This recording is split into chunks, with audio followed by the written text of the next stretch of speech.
السلام علیکم ورحمۃ اللہ وبرکاتہ۔ بسم اللہ الرحمن الرحیم، الصلاة والسلام علی رسولہ الکریم وعلی آلہ وصحبہ اجمعین، اما بعد فاعوذ باللہ من الشیطان الرجیم، بسم اللہ الرحمن الرحیم۔ لقد کان لکم فی رسول اللہ اسوۃ حسنہ لمن كان يرجو الله واليوم الآخر وذكر الله كثيرا۔ وقال النبي صلى الله تبارك وتعالى عليه وسلم: يا أبا سفيان جئتكم بكرامة الدنيا والآخرة۔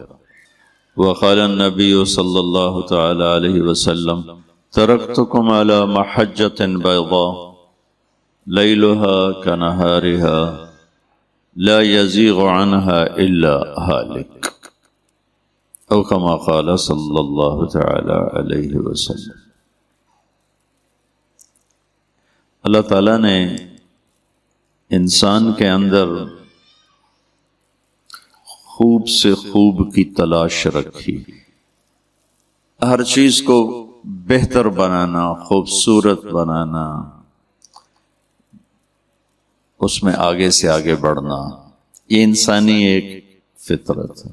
اب جانوروں کی، پرندوں کی زندگی دیکھیں، جیسے آج سے 1000 سال پہلے کوا گھونسلہ بناتا تھا، آج بھی وہ ویسا ہی بناتا ہے۔ جیسے گائے اپنے گوبر پر بیٹھ جاتی ہے، ویسے ہی وہ آج بھی بیٹھتی ہے۔ جیسے سانپ ایک سوراخ بناتا ہے، بل بناتا ہے، اس میں بیٹھتا ہے، وہ آج بھی ویسا ہی بیٹھتا ہے۔ انسان کے علاوہ جتنی مخلوق ہے وہ اپنے طرز زندگی میں آج بھی اسی طرح ہے جیسے وہ آج سے 10,000 سال یا 10 لاکھ سال پہلے تھی، اس میں کوئی تبدیلی نہیں آئی۔ صرف انسان ایک ایسی مخلوق ہے جس کے اندر خوب کی تلاش ہے، بہتر، اس سے بہتر، اس سے بہتر، اور ہر چیز کو خوبصورت بناتا ہے، اور خوبصورتی اس کی کمزوری ہے۔ انسان حسن پرست ہے، اس کو خوبصورت چیز کھینچتی ہے۔ آپ چھوٹے بچے کو بھی مسکرا کے دیکھیں تو اس کا چہرہ کھل جاتا کہ آپ نے کو اس خوبصورت انداز دیا، اور اسی کو آپ آنکھیں دکھائیں اور چہرے پہ غصے کے آثار پیدا کریں تو وہ رونے لگ جاتا ہے، حالانکہ اس کو کچھ پتہ نہیں ہے۔ اتنی چھوٹی عمر سے یہ نیچر بیدار ہو جاتی ہے، خوبصورتی کی طرف ہاتھ بڑھتا۔ جب وہ فرعون نے موسیٰ علیہ السلام آئے نا تابوت میں، تو فرعون نے کہا انہو قاتلی، یہی ہے مجھے قتل کرنے والا۔ تو آسیہ نے کہا قرۃ عین لی ولک، ایک تو چھوڑ دے، اتنے تم نے مار دیے، ایک تو چھوڑ دے، تیری میری آنکھوں کی ٹھنڈک بنے۔ تو اس کے کہنے پہ چھوڑ دیا۔ تو ایک دن اس موسیٰ علیہ السلام کو گود میں لیا ہوا تھا، تو ان کا ہاتھ داڑھی پہ پڑ گیا۔ فرعون زور لا بیٹھا، داڑھی نہ چھڑا سکے۔ اسے کہا اے ہی میرے مارن والے، انہیں مارو۔ اس نے، آسیہ نے پھر منت کی، نہیں بچہ ہے، انہوں نے کہا میں اس کا امتحان لیتا ہوں۔ تو ان کے سامنے سرخ یاقوت رکھا اور سرخ انگارے رکھے، اگر تو اس نے یاقوت پہ ہاتھ ڈالا تو یہ وہی ہے جو مجھے مارے گا، انگاروں پہ ہاتھ ڈالا تو چلو پھر بچہ ہی ہے۔ تو موسیٰ علیہ السلام کے سامنے جب دونوں آئے نا تو انہوں نے یاقوت کی طرف ہاتھ بڑھایا، جبریل نے آ کے یوں کر دیا اور انگاروں پہ ہاتھ ڈال دیا۔ تو انہوں نے ایک انگارہ منہ میں ڈالا تو زبان توتلی ہو گئی۔ وَلَا يَنْطَلِقُ لِسَانِي، میری زبان میں لکنت ہے. یہ انسان کے اندر ایک خوبی ہے، یہ ہر چیز میں خوبصورتی چاہتا ہے. اچھا، اس کے پاس یہ علم تو ہے کہ گھر کیسے خوبصورت بنانا ہے، یہ ہال کیسے خوبصورت بنانا ہے، یہ کپڑے کیسے بنانے، یہ چشمہ کیسے بنانا ہے، گھڑی، کروڑوں روپے کی گھڑیاں وجود میں آ گئی ہیں، گاڑی کیسے خوبصورت بنانی ہے، کارپٹ کیسے خوبصورت بنانا ہے، زندگی سے ریلیٹڈ. حتیٰ کہ یہ جو کھانے پر سلاد رکھتے ہیں اس کو کیسے ڈیزائن کرنا ہے، اس پر بھی پی ایچ ڈی ہو رہی ہے اور اس کے بھی ماہر ہیں. اور کمرے میں رنگ کیسا ہونا چاہیے اس کے بھی ماہر ہیں کہ یہ ٹائل یہاں لگاؤ، یہ رنگ یہاں لگاؤ. لیکن ایک خلا ہے بڑا زبردست جو یہ نہ اس کے پاس علم ہے نہ ہی اس کو سیکھ سکتا. وہ ہے کہ زندگی کیسے خوبصورت، زندگی بالکل الگ چیز، وہ کیسے خوبصورت. یہ بھی ایک ڈھانچہ ہے جس کے اندر میری زندگی قید ہے. ہم اپنے اپنے قید خانے میں ہیں. ہمیں دیکھنے میں موت خوفناک نظر آتی ہے، ہر مرد عورت کو نظر آتی ہے، لیکن اگر اللہ راضی ہے نا تو اللہ کی قسم موت چھٹی ہے. ہفتہ اتوار بچوں کو چھٹی ہوتی ہے، کیسے رات کو مزہ لے رہے ہوتے ہیں، کل چھٹی ہے، کل چھٹی ہے. اور میں جب اسکول پڑھتا تھا یہاں سینٹر ماڈل اسکول میں تو پڑھائی کا شوق تو تھا نہیں، باپ کا ڈنڈا تھا بھائی تینوں ڈاکٹر بناونا ہے، پڑھ. تو میری آخری جو ہوتا تھا ہمارا پیریڈ،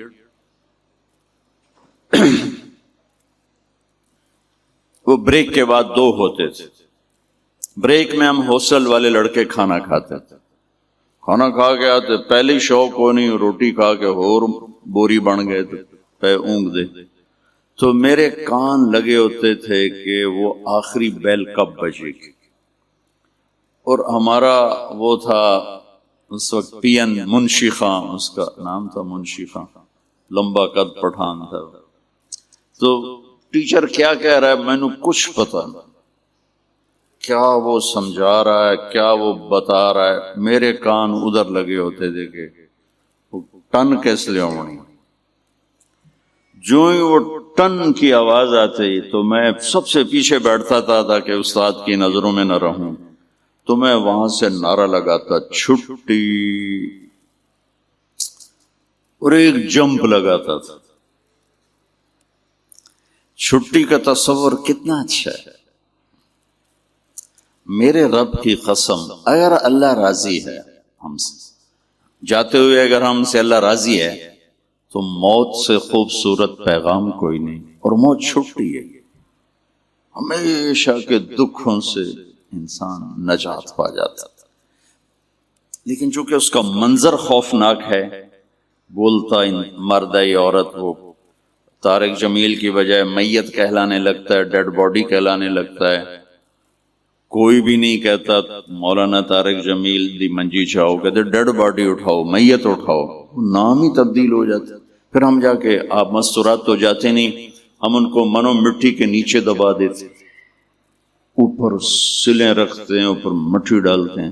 تو ظاہر بڑا خوفناک ہے، اس لیے وہ موت کی بات بھی خوفناک نظر آ. عید کا موقع تھا اور میں اپنے گاؤں میں عید پڑھا رہا تھا. تو ایسے کوئی موت کا تذکرہ شروع ہو گیا، تھوڑا میں نے وہ لمبائی کر دیا. تو میرے چاچا تھے رب نواز، میاں رب نواز مرحوم، وہ تھوڑی دیر تو سنتے رہے، پھر وہ نہ رہ سکے. اور طارق میاں عید دا دیں کوئی چنگی گل کر تو موت نو لائے تے بہ گیا. تو یہ ہمارے ذہن کی عکاسی ہے، وہ کوئی چنگی گل کر تو موت نو لائے تے بہ گیا، کہ وہ موت ایک خوفناک چیز نظر آتی. اگر اللہ راضی ہے تو اس سے خوبصورت کائنات میں کوئی چیز نہیں. اگر اللہ ناراض ہے اس سے خوفناک کوئی چیز نہیں. ہلاک ہو گیا.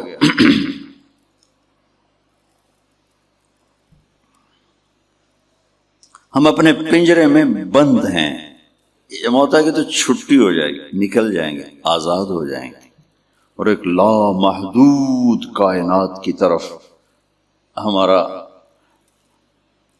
انتقال ہوتا نا, ایک چیز کا ایک جگہ سے اٹھ کر دوسری طرف چلے جانا. انتقال فرما گئے, انتقال فرما گئیں, یہاں سے وہاں چلی گئیں.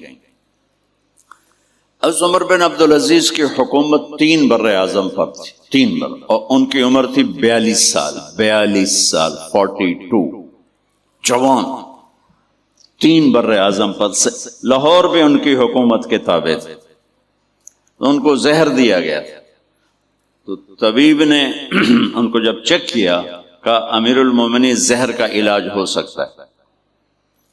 فرمانے لگے اگر تم کہو نا یہ یہاں ہاتھ لگاؤں گا تو ٹھیک ہو جاؤں گا, تو یہ بھی نہیں کروں گا.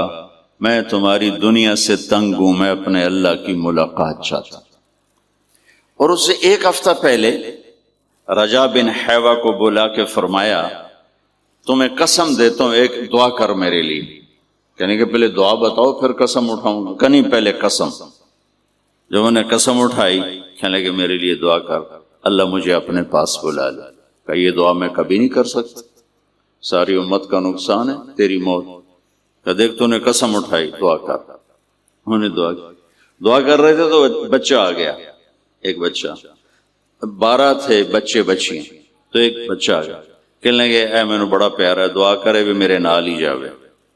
تو اگلے ہفتے دونوں باپ بیٹا ایک ہی وقت میں اٹھ کے جا کے زیر زمین سو گئے. اب وہ زندگی جو اس پنجرے میں بند ہے یہ کیسے خوبصورت ہو, چونکہ کپڑے کے حسن سے زندگی میں حسن نہیں آتا, ڈرائنگ روم کی خوبصورتی سے زندگی میں خوبصورتی نہیں آتی, بیڈ روم کے عالی شان ہونے سے, 10-12 کروڑ کا نیکلس پہننے سے, 50 کروڑ کی انگوٹھی پہننے سے زندگی خوبصورت نہیں ہوتی. 50 کروڑ کی گاڑی میں بیٹھنے سے زندگی خوبصورت نہیں ہوتی. زندگی ایک اور چیز ہے, اور اس سے متعلق چیزیں وہ اور جہان ہے, وہ اور جہان. تو اس کا اللہ نے ہمیں پتہ جس اللہ نے زندگی دی اسی اللہ نے ہمیں اس کا پتہ بتایا. لقد کان لکم فی رسول اللہ اسوۃ حسنہ. اگر تم زندگی کو خوبصورت بنانا چاہتے ہو تو اس کا ایک راستہ ہے, اور وہ ایک ہی جگہ سودا ملتا ہے پورے لاہور میں, اور کسی کے پاس پورے 6 بر اعظم میں, 7 بر اعظم میں, اور کسی کے پاس زندگی کی خوبصورتی کا راز نہیں ہے. وہ صرف میرے محبوب کے پاس ہے. وہاں آؤ تمہاری زندگی بھی خوبصورت ہو جائے.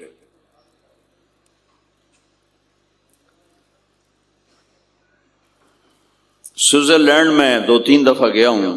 دنیا کا خوبصورت ترین ملک, اور ایک آدمی غریب نہیں وہاں, ایک آدمی وہاں غریب نہیں. سب خوشحال ہیں, مالدار ہیں, فقیر غریب ایک شخص بھی. اس طرح انہوں نے اس کو سیٹ کیا. اور اس ملک میں خودکشی کرنا قانوناً جائز, کہ آپ درخواست دیتے ہیں میں مرنا چاہتا ہوں, وہ آپ کی درخواست پہ آپ کو زہر کا ٹیکا لگا کے موت کی نیند سلا دیتے ہیں. ملک خوبصورت, لوگ خوبصورت, وادیاں خوبصورت, گھر خوبصورت, سواریاں خوبصورت, شہر چمکتے اجلے.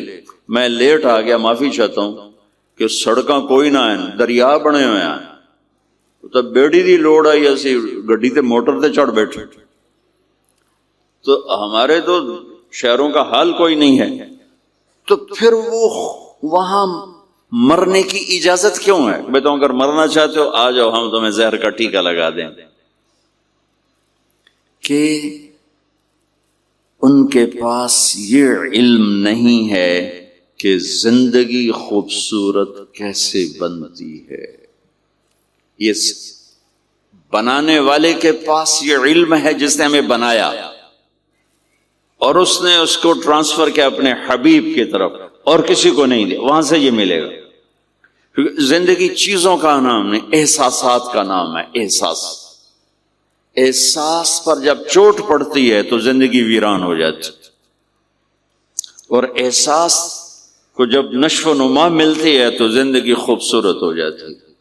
اور زندگی احساس پر چوٹ چھوٹی گاڑی سے نہیں پڑتی، برے رویوں سے پڑتی۔ برے اخلاق زندگیوں کو تاریکی میں دھکیل دیتے ہیں، اور اچھے رویے اور اچھے اخلاق وہ زندگی کے اندھیروں کو اجالوں میں بدل دیتے۔ ایک آدمی 20 کنال کے گھر میں رہتا ہو اور بچے نافرمان ہوں، کیا خیال ہے اس کی زندگی میں خوشی ہوتی؟ اس گھر میں رہنے والی ماں خوش ہوگی؟ یا خاوند بیوی میں بدتمیز ہوں، عورت کی زبان بھی لمبی ہو، مرد کی زبان بھی لمبی ہو، تو کیا انہیں رولز رائس میں بیٹھ کے سکھ محسوس ہوگا؟ یا سونے کے پلیٹوں میں کھانا کھا کے ان کے اندر خوشی داخل ہوگی؟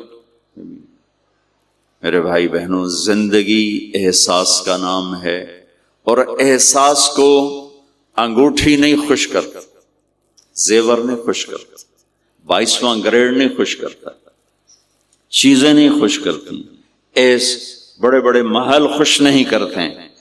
احساس کو خوبصورت اخلاق پانی لگاتے ہیں، اور احساس کو بد اخلاقی آگ لگا دیتے۔ بھائیوں میں سلوک نہ ہو، خاوند بیوی میں سلوک نہ ہو، اولاد ماں باپ میں سلوک نہ ہو، پڑوسی میں سلوک نہ ہو، تو وہ جنگل بن جاتا، جنگل بن جاتا۔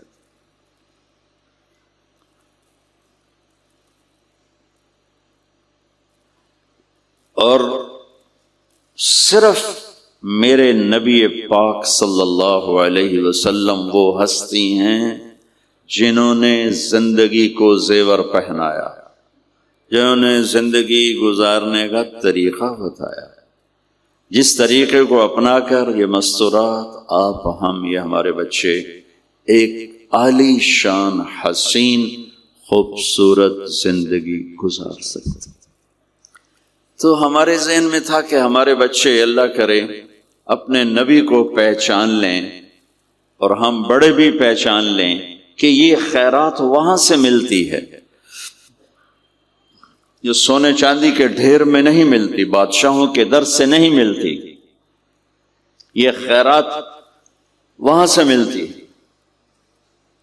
تو اللہ نے پہلے اپنے حبیب کو خاندانی لحاظ سے خوبصورت بنایا، کہ میرے نبی نے کہا سب نسل انسانی میں سے اللہ نے عربوں کو چھانٹا، پھر عربوں میں سے مضر کو چھانٹا، پھر مضر میں سے قریش کو چھانٹا، پھر قریش میں سے ہاشم کو چھانٹا، پھر ہاشم میں سے اللہ نے میرا انتخاب کیا۔ میں اس دنیا میں سب سے عالی خاندان والا ہوں، مجھ سے بڑا خاندان کسی کا نہیں، مجھ سے بڑا کسی کا نسب نہیں ہے۔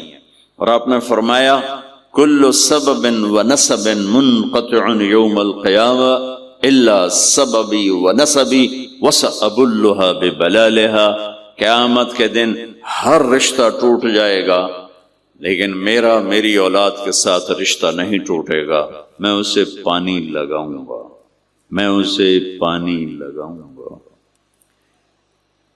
تو پہلا حسن دیا خاندان کا، ساری کائنات میں سے چھانٹ کے الگ کر کے اللہ تعالیٰ نے ان کو چاروں طرف سے ریت اور پہاڑ کھڑے کر دیے کہ کوئی غیر قوم اندر نہ جا سکے، اور ان کی فطری صلاحیتیں اور ان کی فطری صفات وہ ابھرتی رہیں۔ تو خاندان کے لحاظ سے سب سے بلند و بالا، اور کسی کا خاندانی نسب آدم علیہ السلام تک نہیں جاتا، یہ واحد ہستی ہمارے نبی جن کا نسب آدم علیہ السلام تک جاتا۔ ایک دفعہ میرے بھائی نے ہمارا وہ جو نہیں ہوتے جائیداد کے زمینوں کے کاغذات، تو ملتان کی کونسل سے انگریزوں تک کے دور سے نا اپنی پیڑھی نکالی، نسب نامہ نکالا، تو کچھ 16 نام نکلے، 16۔ ممکن ہے اس سے اوپر ہندو ہوں، تو 16 نام اسلامی تھے۔ تو وہ اس نے نا فریم کروا کے گھر میں لگوا دی۔ میں ان کو یاد کرنے کی صرف 16 ان کو میں یاد کرنے کی میرا حافظ اللہ کا شکر اچھا ہے، تو میں نے ان کو یاد کرنے کی کوشش کی۔ آپ یقین مانے مجھے ابھی تک یاد نہیں ہو، اتے ہیٹھا ہو جاندن یاد نہیں رہے۔ میرے نبی کے 80 واسطے ہیں، ہم نے 16 واسطے تلاش کیے، یاد نہیں ہو سکتے۔ میرے نبی کے 80 واسطے وہ میرے سینے میں اللہ نے ڈال دیے، محفوظ کر دیے، کہ اللہ کا ایک نظام چل رہا ہے کہ میں نے اپنے نبی کی ہر چیز کو محفوظ رکھنا ہے۔ آدمی کو اپنے خاندان عزیز ہوتا ہے، رشتہ عزیز ہوتا ہے، اور اگر پیو دادوں کے پیچھے کوئی تاریخ ہو تو اور زیادہ آدمی فخر کرتا ہے، لیکن میں نہیں ان کو محفوظ کر سکا۔ لیکن چونکہ پیچھے یہاں میرے اللہ کا نظام چل رہا ہے، تو اللہ نے اس کو میرے سینے میں بند کر دیا۔ میں نے پوری دنیا میں اللہ کے نبی کا نسب پھیلا دیا۔ محمد بن عبداللہ بن عبد المطلب بن ہاشم بن عبد مناف بن قصی بن کلاب بن مرہ بن کعب بن لوی بن غالب بن فہر بن مالک بن نضر بن کنانہ بن خزیمہ بن مدرکہ بن الیاس بن مدر بن نزار بن معد بن عدنان بن اود بن حمیسہ بن سلامان بن عوس بن بوز بن قموال بن ابی بن عوام بن ناشد بن حزا بن بلداس بن یدلاف بن طابق بن جاحم بن ناحش بن ماخی بن عیفی بن عبقر بن عبید بن الدعاء بن حمدان بن سنبر بن یثربی بن یحزن بن یلحن بن ارعوا بن عیذی بن زیشان بن عیسر بن اقناد بن ایہام بن مقصر بن ناحذ بن زارہ بن سمی بن مزی بن عوض بن عرام بن قیدار بن اسماعیل بن ابراہیم بن عاذر بن ناحور بن سروج بن رعوب بن فائج بن عابر بن ارفخشاد بن سام بن نوح بن لامک بن متوشالہ بن ادریس بن یرد بن ملہل بن قینان بن آنوش بن شیس و بن آدم علیہ السلام۔ میں جب بھی جاتا ہوں نا حج پر، عمرے پر، تو میں سلام یوں پیش کرتا ہوں کہ آپ کے پوری پیڑھی کا کو پیش کر کے سلام پیش کر دیں۔ الصلاۃ والسلام علیک یا رسول اللہ، یا حبیب اللہ، یا نبی اللہ، اتنا ہی ہر کوئی پڑھتا ہے۔ تو مجھے امید ہے کہ شاید اللہ تعالیٰ نے یہ دولت مجھے دی کہ میں پہلا بندہ ہوں، دعویٰ تو نہیں کرتا ہوں، ہو سکتا ہے پہلے بھی لوگ ہوں، تو جس نے اللہ کے نبی کے دربار پہ کھڑے ہو کر یوں عرض کیا۔ اس کے پیچھے بیک گراؤنڈ ہے، جو پنجاب کے دیہاتوں سے تعلق رکھتے ہیں ان کو پتہ ہے کہ زمینداروں کے مراسی ہوتے ہیں، جو ان کے پیو دادے پردادوں کے نام یاد کرتے ہیں، پھر ان کی واللہ جھوٹی تعریفیں کرتے ہیں، جھوٹ، بالکل جھوٹ، پہلا ہی جھوٹ سرداریاں قائم، پہلا جھوٹ، کبھی کسی کی سرداری قائم ہے؟ ڈیرے آباد، کبھی کسی کے ڈیرے آباد رہے، ڈیرے آباد سرداریاں قائم، لیکن اسی پر ہی ہم خوش ہو جاتے، حالانکہ ہمیں پتہ ہے نہ سرداری قائم رہتی ہے نہ ڈیرے آباد رہتے ہیں، لیکن اچھا لگتا، پھر وہ جھوٹی سچی تعریفیں کرتے ہیں، نام یاد کیے ہوتے ہیں۔ یہ ایک کلچر ہے ہمارے۔ اب تو خیر زمیندار شہروں میں شفٹ ہو گئے اور خرچے بڑھ گئے، بخل بڑھ گیا، ضرورتیں بڑھ گئی، سخاوت ہمار مک گئی، مٹ گئی۔ تو وہ ایک کلچر تھا، اس سے متاثر ہو کر میں نے جب یاد کیا تو میں روضہ اقدس پر پہلی دفعہ جب سن 2000 کے بعد ایک جو 2000 میں میں نے یاد کیا تھا، امریکہ کا سفر تھا، میں نے اس سفر میں یہ یاد کیا تھا، ہمارا کوئی 2-2.5 مہینے کا سفر تھا۔ تو جب اس کے بعد میں آیا تو میں نے کھڑے ہو کر یہ عرض کی، یا رسول اللہ، ہم لوگ نکمے، کمزور، ناقص، ہمارے مراسی ہماری جھوٹی تعریفیں کرتے، ہم خوش ہو جاتے، اللہ کے بعد آپ سے بڑا کوئی نہیں، آپ کے گھر سے بڑا گھر کوئی نہیں، میں آج آپ کا مراسی بن کر آپ کو سلام پیش کرنے آیا اور آپ کے گھر کو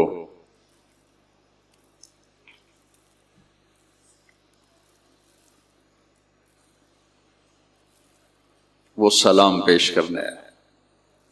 پھر میں نے کہا الصلاۃ والسلام علیک یا رسول اللہ بن عبد اللہ بن عبد المطلب بن ہاشم بن عبد مناف بن قصی بن کلاب بن مرہ بن کعب بن لبی بن غالب بن مالک بن فہر، آخر تک سارا میں نے پڑھا، سارا آخر تک، اور پھر سارے وہ ایکشن جو ہمارے مراسی کرتے ہیں، کیونکہ وہاں تو پولیس کھڑی ہوتی تو ہم کر نہیں سکتے، لیکن میں نے چشم تصور میں سارے وہ ایکشن بنائے، سرداریاں قائم دیر آباد، حسن حسین دے دیر آباد، علی جعفر دے دیر آباد، یا رسول اللہ توڑے دیر آباد، وہ سارا میں نے، اب میں جب بھی جاتا ہوں اسی طرح سلام پڑھتا ہوں۔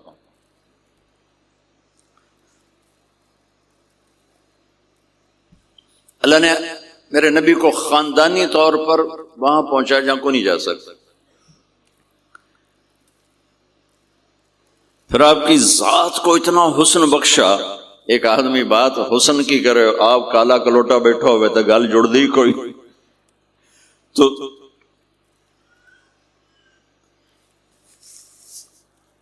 آپ تشریف لے جا رہے تھے ہجرت کر کے، تو راستے میں ایک رابغ ایک جگہ آتی ہے، وہاں بھوک لگی، پیاس لگی، وہ کھانے کا سامان تھا نہیں، تو ایک بڑھیا عورت کا خیمہ دیکھا، وہاں پہنچے تو کہا ماں جی کچھ کھانے کو ملے گا؟ میں نے کہا بیٹا قحط کا زمانہ ہے، کچھ نہیں ہے۔ تو ایک مریل بکری کھڑی تھی وہاں، بالکل چمڑا تے ہڈی، ہم نے کہا میں اس سے دودھ نکال لوں؟ ان کا بیٹا یہ تو بن بیاہی بکری ہے اور ماس اس کے اوپر نہیں ہے، یہ کیا دودھ دے گی؟ آپ اجازت دو۔ ان کا لیلا، چونکہ غیر فطری کام ہو رہا تھا تو لہذا اس نے آپ کو غور سے دیکھا کہ یہ کون ہے جڑا ایو جی بکری جو دودھ کڈو ہے، لہذا آپ کیسے دیکھنے لگے، تو آپ نے بکری کو کھینچا اور اس کے تھنوں کو ہاتھ لگایا، وہ نیچے لٹک گئے اور ایک پورا ڈول دودھ سے بھر دیا۔ بکری سے یہ گلاس بھی نہیں بھرتا بکری کے دودھ سے، لیکن وہ پورا ڈول بھر دیا، اپنے تینوں ساتھیوں کو پلایا، پھر خود پیا، پھر دوبارہ دودھ نکال کے پورا ڈول بھر کے اس اماں کو دیا، چلے گئے۔ بکری کی عمر 7 سال ہوتی ہے، 7 سال تک زندہ رہتی ہے، ذبح نہ کریں مر جاتی۔ یہ بکری 22 برس زندہ رہی، اللہ کے نبی کے ہاتھ لگنے کی برکت سے 22 برس اس بکری نے عمر پائی۔ جب شام کو اس کا خامد آیا، وہ کہنے لگا اے دودھ کتھو ہے؟ وہ کہنے لگی ایس بکری چو ہزا گیا کملی ہو گئی، اتھو دودھ کتھو آ گیا؟ ہزا گیا اسے چو آیا، ہزا گیا اپنی عقل دا علاج کرو، یہ کتھو آ گیا؟ کہا نہیں، ایک کوئی جادوئی شخصیت والا نوجوان آیا تھا، اس کے ہاتھوں میں کوئی طاقت تھی، اس نے تھنوں کو ہاتھ لگایا اور چشمہ بنا دیا۔ اچھا کیسا تھا ذرا بتاؤ، سفیلی، ذرا دسے نہ کیوں جائے۔ اب اس نے بتایا کہ میں نے کیا دیکھا، اور وہ کمال کیا اس بڑھیا نے کہ آج تک بڑے بڑے علماء ان الفاظ کا ترجمہ کرتے ہوئے تھک رہے ہیں۔ وہ کہنے لگی ابا معبد رأیت رجلا ظاہر الوضاء ابلج الوجه حسن الخلق لم تعبه ثجلا لم تزر به ثعلب أزج أقرن وسيم قصيم في عينيه تعج في صوته صحل في لحيته كفافة في عنقه سطع إن تكلم علاه البهاء وإن سكت علاه الوقار وهو أنذر الثلاثة. مجھے بھی ہمیشہ اس کے ترجمے میں تھکنا ہی پڑتا ہے، لیکن مجھے اس کی بڑی ایک تعبیر اللہ نے سجائی. کہنے لگے، میں اس کا ترجمہ یوں کرتا ہوں، کہنے لگے ابو معبد میں تمہیں کیا بتاؤں، میں نے ایسا انسان دیکھا مجھے لگا جیسے 14ویں کا چاندی کپڑے پہن کے زمین پہ آ گیا. کہ مجھے یوں لگا 14ویں کا چاندی زمین پہ کپڑے پہن کے اتر آیا. کیا حسن تھا، کیا جمال تھا، کیا خوبصورت بھویں تھیں، کیسا ماتھا چوڑا تھا، آنکھیں کیسی حسین تھیں. ادعج اشکل احور اہدب اکہل انجل ابرج. میرے نبی کی آنکھوں کے بارے میں 7 الفاظ آتے ہیں، 7 جو میں نے ابھی دہرائے، اور ان 7 کا ایک ترجمہ ہے کہ کائنات میں ایسی آنکھ اللہ نے کسی کو نہیں عطا فرمائی. خوبصورت آنکھیں اللہ نے عطا فرمائی. آپ کا آواز میں جادو تھا، آواز میں جادو تھا، پکڑ آواز دل کو پکڑتی تھی. گردن لمبی خوبصورت، چہرہ 14ویں کے چاند کی طرح چمکتا تھا، اور براق الثنایا، دانت ایسے خوبصورت تھے، مسکراتے تھے تو دانتوں سے نور نکلتا دکھائی دیتا تھا. جب بولتے تھے تو نور چھا جاتا تھا، چپ ہوتے تھے وقار چھا جاتا تھا. خوبصورت سیاہ کالے بال تھے، نیم گھنگریالے بال تھے، پیٹ نہیں نکلا ہوا تھا، بال نہیں اڑے ہوئے تھے، سیدھا وجود تھا، سیدھا. کتنے ہمارے معاشرے کے لوگ ہیں، آپ سجے پاسے بیٹھے ہوں جن پیٹ کھبے پاسے گئے ہوں، پیٹ کھبے پاسے ہوں آپ سجے پاسے ہوں. تو اللہ نے کھانا حلال حرام بند کیا ہے، حلال کھاؤ. حلال کا بھی طریقہ سکھایا کہ ماں جو بنتے نہ کھاؤ، بندہ بنتے کھاؤ. اتنا نہ کھاؤ کہ چربیاں چڑھ جائیں. زیادہ کھانا انسانیت نہیں، کم کھانا انسانیت. بیچ میں بات آگے کہہ رہا ہوں. میرے نبی نے کہا سب سے بدترین برتن جسے انسان بھرتا ہے اس کا پیٹ ہے. سب سے بدترین برتن جسے انسان بھرتا ہے اس کا پیٹ ہے. اور اگر تم نے کھانا ہی ہے اور تم کہتے ہو نہیں میں نے کھانا ہی ہے، تو 3 حصے کرو، ایک غذا کے لیے، ایک پانی کے لیے، اور ایک ہوا کے لیے. ایک حصہ چھوڑو، ساری زندگی بیماری نہیں آئے گی. لیکن یہاں تک کھانے کے بعد پھر ڈاکٹروں کی چاندی نہیں ہوگی تو اور کیا ہوگا. جب تک یہ بیکریاں ہیں، یہ کولڈ ڈرنکس ہیں اور یہ فاسٹ فوڈز ہیں، صحت مند کوئی نہیں ہوگا. بھوکے رہنے میں اللہ نے صحت رکھی، کھا کھا کے تباہی پھیر دیتے. میٹھا کھانے سے شوگر نہیں ہو رہی، زیادہ کھانے سے شوگر ہو رہی، دبا کے کھانے سے شوگر ہو رہی. اللہ میرے نبی نے کھانے کا طریقہ بھی بتایا، کھانے کی چیزیں بھی بتائیں، کھانے کا طریقہ بھی بتایا، کھانے کے آداب بھی بتائے. کہنے لگی 2 لفظ جو دنیا میں کسی انسان کے لیے استعمال نہیں، میں نے آخر میں چھوڑ دے. کہنے لگی ابو معبد میں جب اس کو دیکھتی تھی نا تو میرے دیکھنے کی طلب اور بڑھ جاتی تھی، پھر جب دیکھتی تھی طلب اور بڑھ جاتی تھی. وہ جب تک کھڑے رہے میری آنکھ نہیں بھری. وسیم وسیم وسیم. ابو معبد میں جدھر سے دیکھتی تھی حسن ان کا غلام تھا، ہاتھ جوڑ کے کھڑا تھا. قسیم قسیم. قسیم اسے کہتے ہیں جس کو چاروں طرف سے حسن و جمال نے گھیرا ہوا ہو، اور وسیم اسے کہتے ہیں جس کو دیکھ کے نہ دل بھرے نہ آنکھ بھرے. دنیا کا ہر حسن تھوڑی دیر دیکھنے کے بعد خوبصورتی ختم، کشش ختم. ایک ہستی کائنات میں آئی ہے میرے اور آپ کے نبی، جن کو جتنا دیکھا جاتا تھا دیکھنے کا شوق بڑھتا تھا. ام عائشہ بیٹھی کپڑا سی رہی تھی, سوئی گر گئی, تھوڑا سا اندھیرا نظر نہیں آ رہی. ہمارے نبی کمرے میں انٹر ہوئے تو آپ کے چہرے کے نور سے سوئی چمکنے لگی تو آپ نے سوئی کو اٹھایا ہے. یہ میرے نبی کا ظاہر ہے جو اللہ نے اتنا خوبصورت کر کے بنایا. پھر یہیں ہمیں زندگی کی خوبصورتی بھی ملی کہ زندگی خوبصورت ہو. زندگی خوبصورت ہوتی ہے رویوں کے ساتھ. پہلا رشتہ خاوند اور بیوی ہے, پھر اولاد ہے, پھر آگے رشتے بنتے ہیں, ماں باپ ہیں. یہ سارے رشتے یہ اس زندگی سے بنتے ہیں جو میرے نبی ہمیں سکھا کر. آپ بطور, چونکہ آپ نے باپ تو دیکھا نہیں, ماں کو دیکھا ہے اور ماں کے ساتھ زیادہ عرصہ نہیں رہے, صرف 6 سال رہے ہیں, تو ماں کے ساتھ کیا ہونا چاہیے؟ ماں کے ساتھ سلوک ہوگا تو ماں دعا دے گی نا. باپ کی خدمت کرو گے تو باپ دعا دے گا نا. آنکھوں میں آنکھیں ڈال کے بات کرو گے تو زندگی, باپ کو تو نیند نہیں آئے گی, ماں کو تو نیند نہیں آئے گی. ماں باپ میں سلوک ہو, اولاد لڑ کے بیٹھی ہو تو ماں باپ کو تو نیند نہیں آئے گی. بیوی بدتمیزی سے بات کرے تو خاوند کے نیند اڑ جائے گی, خاوند بدتمیزی کرے تو بیوی کی نیند اڑ جائے گی. تو یہ کہاں سے زندگی ملے گی؟ میرے نبی کے دروازے پر جاؤ, وہاں پتہ چلے گا کہ زندگی کیسے گزاری. تو آپ نے اپنی اس تمنا کا اظہار کیا, کاش میری ماں زندہ ہوتی تو میں اس کی ایسی خدمت کرتا. میں عشاء کی نماز کے مصلی پہ کھڑا ہو کر ہاتھ باندھے سورۃ فاتحہ پڑھ رہا تھا, الحمدللہ رب العالمین. ادھر سے میرے گھر سے آواز آتی, محمد. میری ماں مجھے پکارتی, محمد. تو میں نماز توڑ کے کہتا, لبیک یا اماں, ماں جی میں حاضر ہوں, ماں جی میں حاضر ہوں.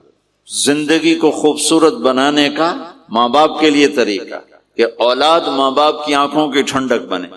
یہ بچے ہمارا سب سے قیمتی سرمایہ, اور انہی پر سب سے بڑا ظلم ہوتا ہے. سب سے بڑا ظلم ہے آج کے ماں باپ کا 3 سال کے بچے کو اسکول ڈالنا. سب سے بڑا ظلم ہے.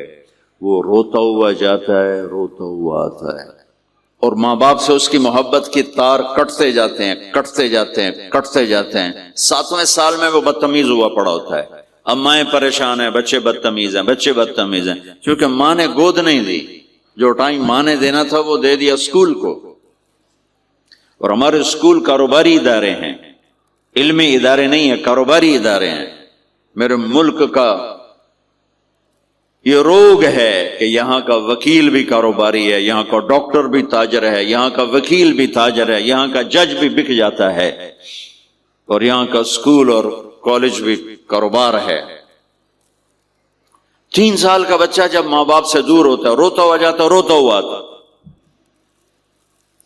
تو وہ ماں باپ سے دور ہو جاتا ہے, اس کے اندر نفرت پیدا ہونی شروع ہو جاتی ہے. سر اٹھا, جو وہ سر نکالتا ہے تو وہ ماں باپ کا نافرمان ہو جاتا ہے, بدتمیزی کرتا ہے, لڑتا ہے, جھگڑتا ہے, کیونکہ ماں اور باپ نے ٹائم نہیں دیا. اور پھر اس موبائل نے ہماری زندگی, گھر کی زندگی تباہ کر دی ہے کہ بچہ آ کر ماں سے بات کرتا ہے, ماں موبائل کو دیکھ کے بچے سے بات کر رہی ہوتی ہے. وہ باپ سے بات کرتا ہے, وہ اپنے موبائل میں, اور بچے سے بات کرتا ہے. یہ اس بچے کی عزت کو ذبح کر دینے والی بات. آنکھ سے آنکھ ملانا عزت دینا ہے. میرے نبی پاک صلی اللہ تعالی علیہ وسلم کی طرف جب کوئی آپ کو بلاتا نا, یا رسول اللہ آپ سے, تو مثلا یہ ہماری مجلس ہے, ادھر بھی لوگ ہیں, ادھر بھی لوگ ہیں. اب مجھے کوئی ادھر سے بلائے تو میری تو اتنی گردن مڑے گی, کوئی ادھر سے بلائے میری اتنی گردن مڑے گی. لیکن میرے نبی پاک صلی اللہ علیہ وسلم کو ادھر سے جب کوئی آواز دیتا, یا رسول اللہ, تو اب یوں نہیں کرتے تھے, ہاں جی دسو کی گل ہے, اب پورا یوں کرتے تھے. بولو میرے بھائی کیا بات, سبحان اللہ. آپ کو ادھر سے کوئی بلاتا یا رسول اللہ, تب ایسے نہیں کرتے تھے, ہاں جی بولو. اب پورا ایسے مڑ کر پھر فرماتے, جی فرمائیے کیا بات. اب عام لوگوں کے ساتھ یہ فرماتے تھے, ہم تو اپنی اولاد کے ساتھ یہ نہیں کرتے, بیوی خاوند کے ساتھ یہ نہیں کرتے. خامد بیوی کے ساتھ ہی نہیں کرتا.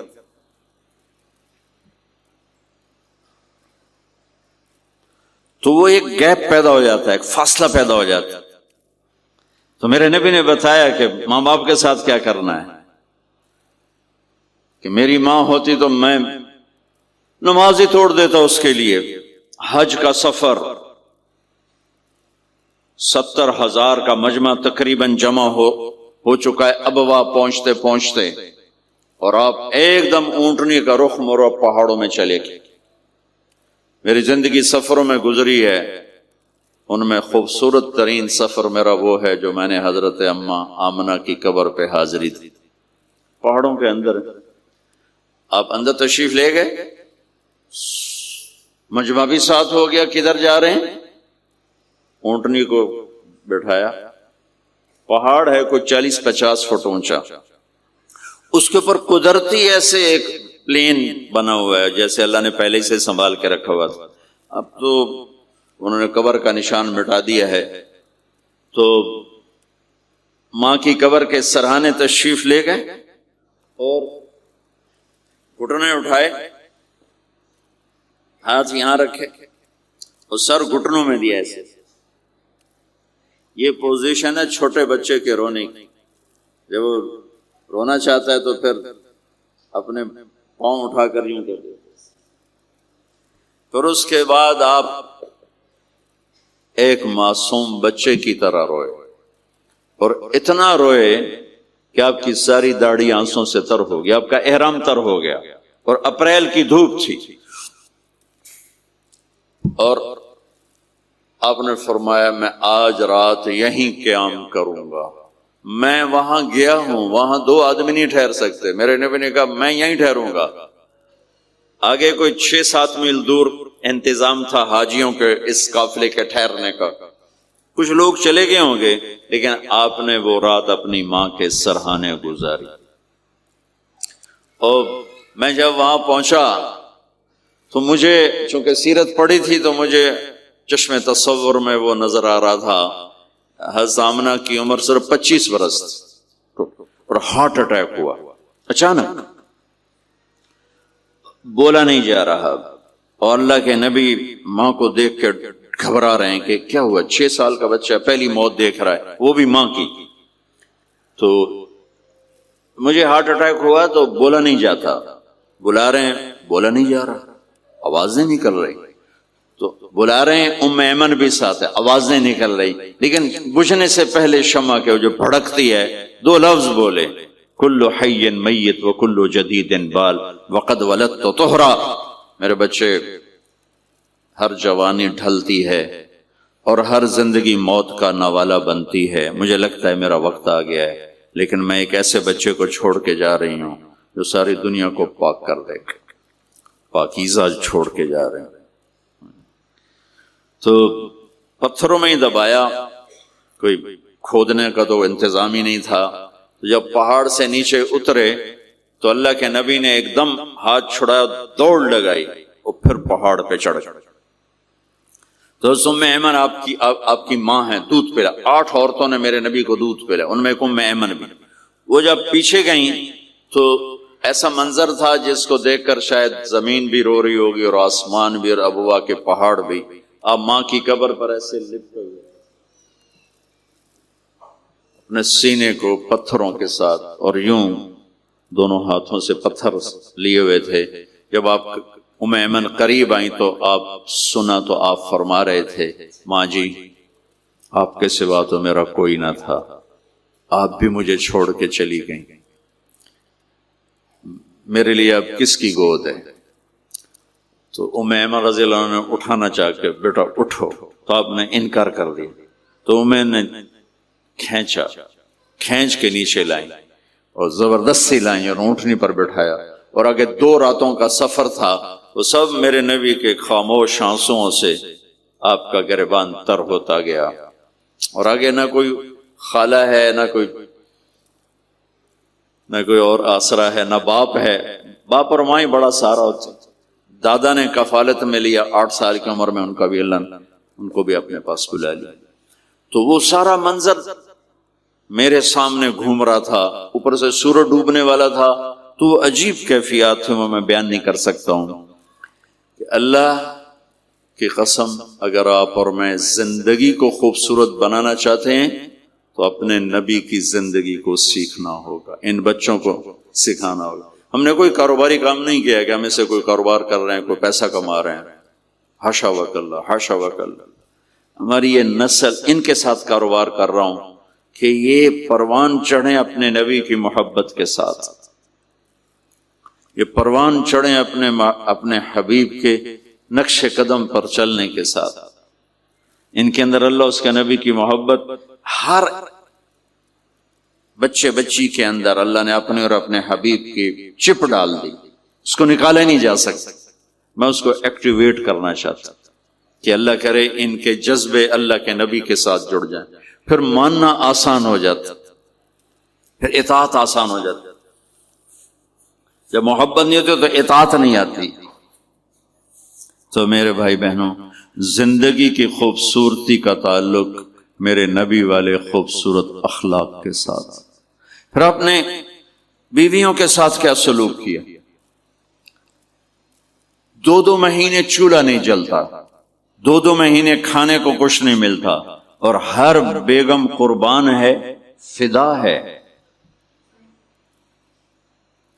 2 مہینے جس عورت کے گھر میں چولہا نہ جلے وہ خامند کا کیا حشر کرے گی؟ اور میرے نبی کے گھر میں 2 مہینے چولہا نہیں جل رہا ہے، خود بھی بھوک برداشت کر رہے ہیں، بیگمات بھی بھوک برداشت کر رہے ہیں۔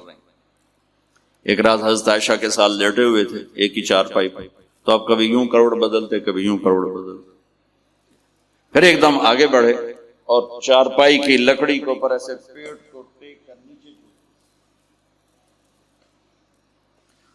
نیچے جھک گئے۔ تو عائشہ اٹھ کے بیٹھ گئے، یا رسول اللہ کیا ہوا؟ آپ سیدھے ہو کر فرمایا، عائشہ بھوک بڑی لگی۔ جس کے ہاتھ میں جنت کی چابی ہو، جو میرے نبی کا، میرے اللہ کا محبوب اور حبیب ہو، جس سے پردے ہٹا کر میرا رب کلام کر چکا ہو، جسے قاب قوسین او ادنیٰ کا مقام دے چکا ہو، اور جس سے آگے مقام محمود پر بٹھانے والا ہو، اور جس کی شفاعت سے جنت کا دروازہ کھلنے والا ہو، عائشہ بھوک بڑی لگی۔ تو عائشہ رونے لگی کہ یا رسول اللہ آپ اللہ سے بات کیوں نہیں کرتے ہیں؟ کہ نہیں عائشہ، اسی بھوک میں اللہ سے ملوں گا، مجھ سے پہلے جو نبی میرے ساتھی تھے وہ بھی اسی طرح چلے گئے، میں بھی ایسے ہی چلا جاؤں گا۔ اور اس کے باوجود بیویاں قربان ہو رہی ہیں، فدا ہو رہی ہیں۔ کس چیز نے باندھا ہوا تھا؟ میرے نبی کے سلوک نے، میرے نبی کے اخلاق نے۔ اللہ کی قسم میرے نبی کی شادیاں شوق کی شادیاں نہیں تھی۔ ایک حدیث سناتا ہوں، ما تزوجت وما زوجت الا بوحی من السماء نزل به جبریل۔ سن لو لوگو، میں نے جہاں شادی کی، میں نے جہاں بیٹی دی، پہلے آسمان سے وحی آئی، جبریل لے کر آئے، پھر میں نے شادی کی۔ تو یہ شوق کی شادیاں نہیں ہیں، زندگی سکھانے کی شادیاں ہیں، کیونکہ سب سے مشکل رشتہ خامند اور بیوی ہے، سب سے مشکل رشتہ خامند اور بیوی ہے۔ اس وقت طلاقیں کیوں بڑھ رہی ہیں؟ ایک تو یہ ہماری یہ جو فاسٹ فوڈ ہے، اس نے ہمارے اندر جو ایک نیچرل سسٹم تھا اسے ڈسٹرب کر دیا ہے، تو غصہ بڑھ گیا ہے، برداشت گھٹ گئی ہے، چھوٹی چھوٹی باتوں پہ گھر اجڑ رہے ہیں، گھر اجڑ رہے ہیں۔ پہلے یورپ میں سنتے تھے، اب یہاں پاکستان آج شادی ہوتی 4تھے دن طلاق ہو رہی ہوتی۔ میں وہاں بیان کے لیے نکل رہا تھا مانچسٹر، تو میرے ساتھ جو گاڑی چلا رہا تھا، میں نے پوچھا آپ کیا کرتے ہو؟ لاہور کا تھا، کہا جی میں وکیل ہوں۔ میں نے کہا یہاں کوئی جھوٹے کیس ہوتے ہیں جیسے پاکستان میں؟ کہا جی نہیں، یہاں جھوٹا کیس کوئی نہیں ہوتا، جو بھی ہوتا ہے جینون ہوتا ہے۔ میں نے کہا یہاں مسلمانوں کے لڑائی جھگڑے آتے ہیں؟ کہا جی ہاں جی آتے ہیں۔ میں نے کہا سب سے زیادہ کیا جھگڑے آتے ہیں؟ کہا جی سب سے زیادہ طلاق کے آتے ہیں، طلاق طلاق طلاق طلاق۔ کہ نہیں سیکھا، زندگی برداشت کا نام ہے، برداشت کرنا سیکھا نہیں۔ میرے نبی نے 11 شادیاں کی، ہر قسم کی عورت کے ساتھ شادی کی، خاندان کے اندر، برادری کے اندر اور خاندان برادری سے باہر، یہی تین نسبتیں ہیں۔ اپنے خاندان میں قریش، تو آپ کی کئی بیگمات قریش، حضرت عائشہ، حضرت حفصہ، حضرت زینب، حضرت ام حبیبہ، یہ سب قریش ہیں۔ قریش سے باہر حضرت میمونہ، حضرت جویریہ، یہ قریش سے باہر ہے برادری۔ پھر برادری سے بھی باہر شادی کی یہود، حضرت صفیہ یہودی کی بیٹی ہیں، ان کے ساتھ شادی کی۔ ہر نسل سے شادی کی، اوپر والے کا نظام ہے۔ اپنے سے مالدار حضرت خدیجہ، اپنے برابر ام سلمہ، ام حبیبہ، اپنے سے کم فخر میں جویریہ، صفیہ، اپنے سے غربت کے ساتھ۔ عمر سے بڑی کے ساتھ شادی کی حضرت خدیجہ، ہم عمر کے ساتھ شادی کی حضرت سودا، عمر سے کم سے شادی کی حضرت عائشہ، بیوہ سے شادی کی حضرت خدیجہ، مطلقہ سے شادی کی حضرت زینب، کماری سے شادی کی حضرت عائشہ۔ جتنی بھی نسبتیں کسی عورت کی بن سکتی ہیں، ان سب میں اللہ نے آپ کو استعمال کر کے زندگی گزارنے کا طریقہ سکھایا۔ تیز مزاج کے ساتھ شادی کی حضرت حفصہ رضی اللہ تعالیٰ عنہ، مزاج میں تیزی تھی۔ حضرت عمر رضی اللہ تعالیٰ عنہ کی بیٹی، مزاج میں شدت تھی، زندگی گزار کے دکھایا۔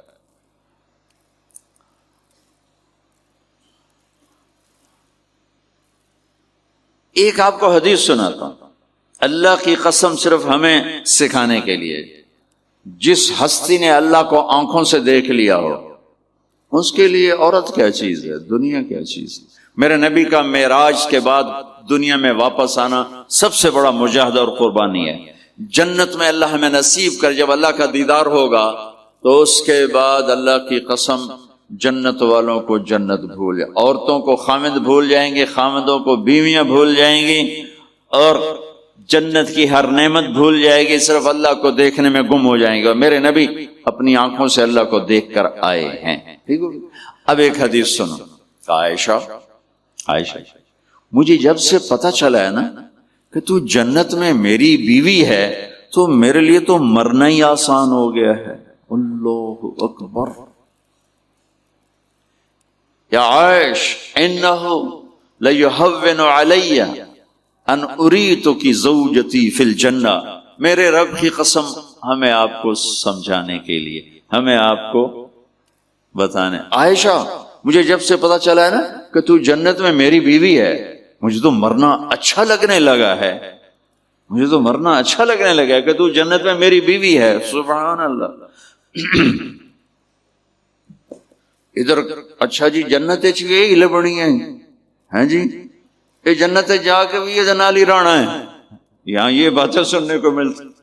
اور میرا نبی کہہ رہا ہے عائشہ مجھے پتہ چلا ہے کہ تو جنت میں میری بیوی ہے، تو میرے لیے تو مرنا ہی آسان ہو گیا۔ سبحان اللہ، کیا خوبصورت، اللہ کی قسم یہ دلداری تھی۔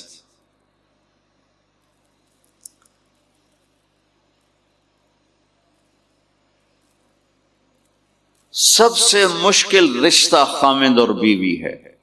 سینکڑوں آیات اس کے لیے اللہ نے اتاری، ماں باپ کے لیے چند آیات، اولاد کے لیے چند آیات، بہن بھائیوں کے لیے چند آیات، خامد اور بیوی کے لیے قرآن پڑھا ہے، پوری سورت اتاری ہے، اور سینکڑوں آیات اتاری۔ چونکہ ایک اس رشتے کی اہمیت، ایک اس کی نزاکت اور کمزوری کہ کوئی رشتہ ٹوٹتا نہیں سوائے خامد اور بیوی کے۔ میں ماں کا بیٹا ہوں، باپ کا بیٹا ہوں، اچھا ہوں یا برا ہوں، انہی کا۔ میرا نسب میری نافرمانی سے بدل نہیں سکتا۔ میں اللہ بخش کا بیٹا ہوں، میرا یہ نسب بدل نہیں سکتا، اچھا ہوں یا برا ہوں۔ اللہ ان کی قبر روشن کرے۔ خامد اور بیوی کا رشتہ ایک بول پہ ٹوٹ جاتا ہے، ایک بول پہ ٹوٹ جاتا ہے۔ اس لیے اس کو بچانے کے لیے آیات آیات آیات، اور میرے نبی کی شادیاں کہ کس طرح ایک گھر کو لے کے چلتے ہیں، کس طرح ہر مزاج کی عورت کے ساتھ سلوک کرتے ہیں۔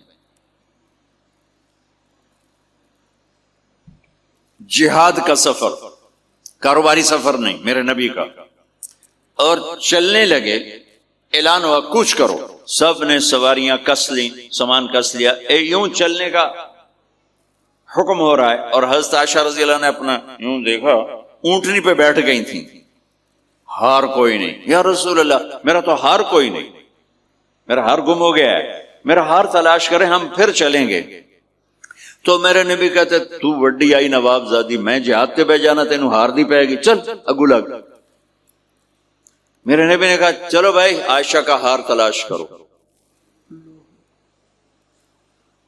اللہ کی قسم میں جب یہ واقعات پڑھتا ہوں یا سناتا ہوں میں خود حیرت میں ڈوبا ہوتا ہوں کہ کیا کر دیا میرے نبی نے۔ جہاد کا سفر،